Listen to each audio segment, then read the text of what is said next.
Hi Year 5, Miss Cross here again with our book. So we're on chapter 2, The Longer Walk Home. I'm so excited about this lesson, Alex told Connor as they walked home from school. This was something Connor was used to hearing his sister declare, and it was usually his cue to stop listening. Mrs. Peters made a very good point, you know, Alex continued excitedly. Speaking a mile a minute. Think about everything children miss out on when they're deprived of fairy tales. Oh, how terrible for them.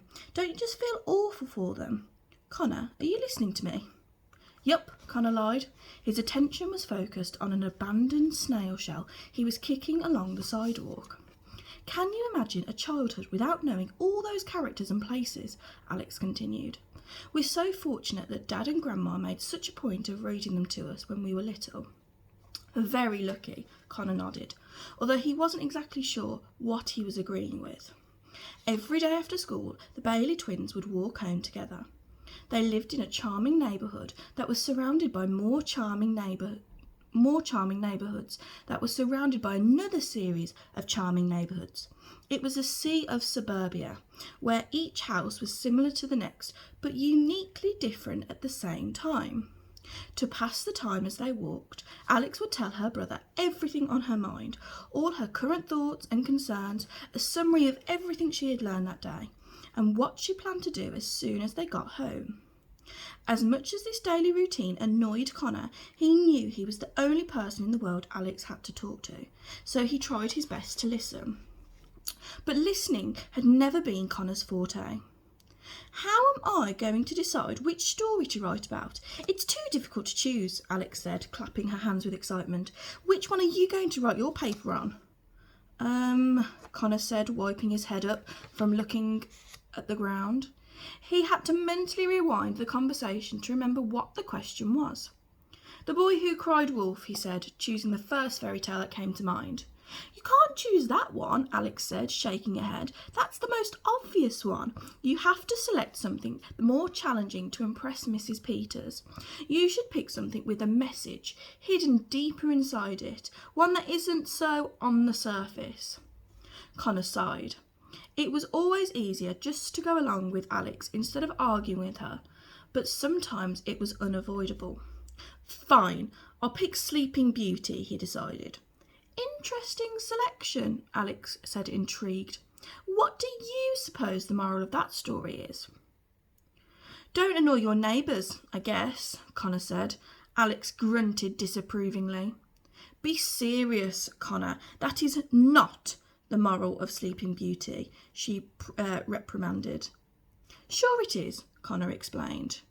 If the king and queen had just invited that crazy enchantress to their daughter's party in the first place, none of that stuff ever would have happened.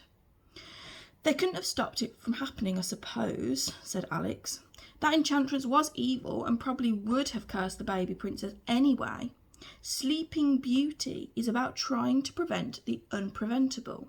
Her parents tried protecting her and had all the spinning wheels in the kingdom destroyed. She was so sheltered she didn't even know what the danger was. And she still pricked her finger on the first spindle she ever saw. Connor thought about this possibility and shook his head. He liked his version much better.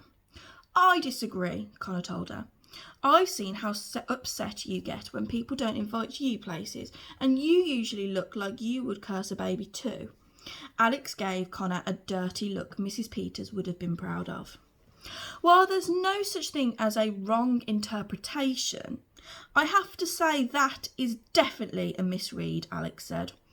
I'm just saying to be careful who you ignore, Connor clarified. I always thought Sleeping Beauty's parents had it coming. Oh? Alex questioned him. And I suppose you thought Hansel and Gretel had it coming too? Yes, Connor said, feeling clever. And so did the witch. How so? Alex asked. Because, Connor explained with a smirk on his face, if you're going to live in a house made of candy, don't move next door to a couple of children. A lot of these fairy tales are missing common sense. Alex let out another disapproving grunt. Connor figured he could get at least 50 more out of her before they got home. The witch didn't live next door. She lived deep in the forest. They had to leave a trail of breadcrumbs behind so they could find their way back, remember? And the whole point of the house was to lure the kids in. They were starving, Alex reminded him. At least have all the facts straight before you criticise. If they were starving, what were they doing wasting breadcrumbs? Connor asked. Sounds like a couple of troublemakers to me. Alex grunted again. And in your deranged mind, what do you think the lesson of Goldilocks and the Three Bears is? Alex challenged him. Easy, Connor said. Lock your doors. Robbers come in all shapes and sizes. Even curly-haired little girls can't be trusted. Alex grunted again and crossed her arms. She tried her best not to giggle. She didn't want to validate her brother's opinion. Goldilocks is about consequences. Mrs. Peters said so herself, Alex said. Although Alex would never admit it, sometimes arguing with her brother was amusing. What do you suppose Jack and the Beanstalk is about? She asked. Connor contemplated a moment and slyly grinned.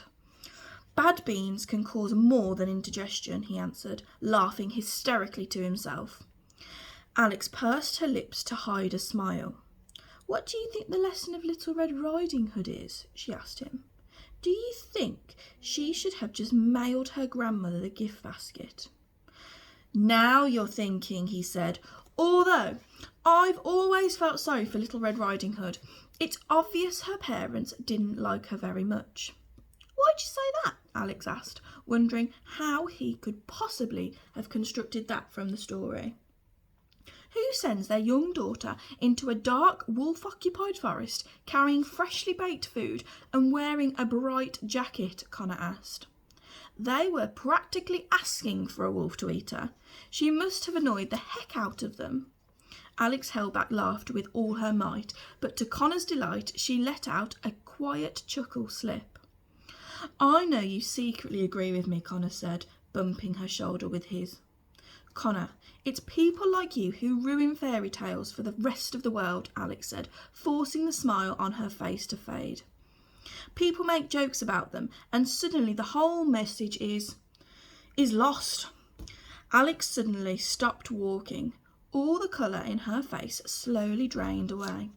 Something across the street had caught her eye. Something very disappointing.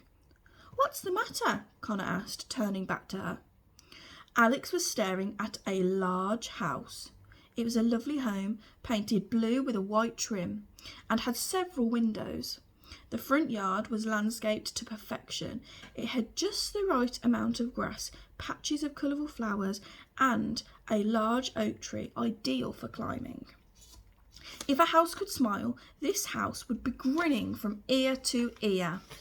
Look, Alex said, and pointed to a for sale sign next to the oak tree. A bright red stripe with the word sold had recently been added to it.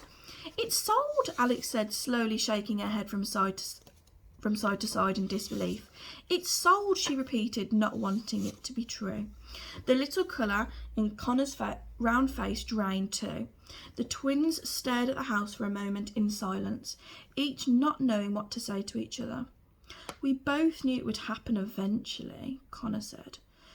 Then why do I feel so surprised? Alex asked softly. I guess it had been for sale for so long.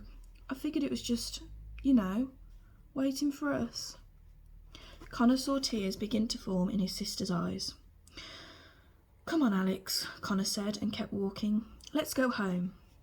She looked at the house for a second more and then followed him. This house was only one thing the Bailey family had recently lost. A year ago, just a few days before their 11th birthday, Alex and Connor's father died in a car accident on his way home from work. Mr. Bailey had owned a bookstore a few streets away named Bailey's Books, but all it had taken was a few small streets for a big accident to happen. The twins and their mother had been anxiously waiting for him at the dinner table when they got the phone call telling them that their father wouldn't be joining them that night, or any night after that. He had never been late to dinner before, so as soon as the telephone rang, they all had known about they all had known something was wrong. Alex and Connor could never forget the look on their mother's face when she answered the phone. A look that told them, without saying a word, that their lives would never be the same. They'd never seen their mother cry like she did that night. Everything had happened so fast after that. It was hard for the twins to remember what order it all had happened in. They remembered their mother making tons of phone calls and having to deal with a lot of paperwork. They remembered that their grandmother came to take care of them while their mother made all of the funeral arrangements. They remembered holding their mother's hand as they walked down the church aisle at the funeral. They remembered the white flowers and candles and all the sad expressions on everyone's face as they passed. They remembered all the food people sent. They remembered how sorry people told them they were. They didn't remember their 11th birthday, because no one did. The twins remembered how strong Grandma and Mum had stayed for them in the following months. They remembered their mother explaining to them why they had to sell the bookstore. They remembered that eventually their mother couldn't afford their beautiful blue house anymore, and they'd had to move into a rental house a little way down the street. They remembered Grandma leaving them once they were settled into their new, smaller house. They remembered returning to school and how falsely normal everything appeared to be. But most of all, the twins remembered not understanding why any of it had happened. A full year had passed, and the twins still didn't understand it.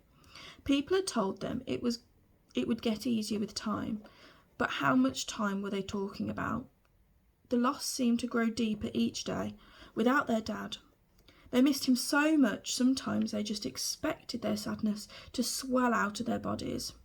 They missed his smile, they missed his laugh, and they missed his stories. Whenever Alex had had a particularly bad day at school, the first thing she would do when she got home was jump on her bike and pedal to her dad's store. She would run through the front doors and find her dad and say, "Daddy, I need to talk to you." It didn't matter if he was a helping customer or putting brand new books on the shelves. Mr. Bailey would always stop what he was doing, take his daughter to the storage room in the back, and listen to what had happened. "What's the matter, sweetheart?" he would ask with big concerned eyes. "I had a really bad day today, Daddy," Alex said on one occasion. "Are the other kids still teasing you?" he asked. "I can call the school and ask your teacher to have a talk with them." "That wouldn't solve anything," Alex said through sniffles. "By publicly persecuting me, they're filling an insecure void caused by social and domestic neglect." Mr. Bailey scratched his head. "So what you're saying, sweetheart, is that they're just jealous?" he asked her. "Exactly," Alex said. "I read a psychology book in the library today at lunch that explained it." Mr. Bailey let out a proud laugh. His daughter's intelligence constantly amazed him. "I think you're just too bright for your own good, Alex," he said. "Sometimes I wish I was like everyone else," Alex confessed. "I'm tired of being lonely, Daddy. If being smart and being a good student means that I'll never have friends, then I wish to be more like Connor." "Alex, have I ever told you about the curvy tree?" Mr. Bailey asked. "No," Alex answered. Mr. Bailey's eyes lit up. They always did when he was about to tell a story. "Well," he started, "one day when I was very young, I was walking around the woods and saw something very peculiar. It was an evergreen tree, but it was different from any other evergreen tree I had ever seen. Instead of growing straight out of the ground, its trunk curved and wound in circles like a large vine." "How?" Alex asked, utterly entranced. "That isn't possible. Evergreens don't grow like that." "Perhaps someone forgot to tell that tree," Mr. Bailey said. "Anyway, one day the loggers came and cut down every single tree in the area except for the curvy tree." "Why?" Alex asked. "Because they figured it was unusable," Mr. Bailey answered. "You could never make a table or a chair or a cabinet out of it. You see, the curvy tree may have felt different from the other trees, but its uniqueness is what saved it." "Whatever happened to the curvy tree?" Alex asked. "It's still there today," Mr. Bailey said with a smile. "It's growing taller and curvier every day." A tiny smile grew on Alex's face. I think I get what you're trying to tell me, Daddy, she said. I'm glad, said Mr. Bailey. Now, all you have to do is wait for the loggers to come and chop down all your piers. Alex laughed for the first time all day. Mr. Bailey always knew how to cheer her up. And I'm going to stop it there. That was quite long today. We've got about 4 or 5 pages left of this chapter. And then we go on to chapter 3, which I'll let you know what it's called. It's called A Birthday Surprise. So check back tomorrow and I will finish chapter 2. Okay, go and enjoy the lovely day that we've had. And I will see you tomorrow. Okay, bye.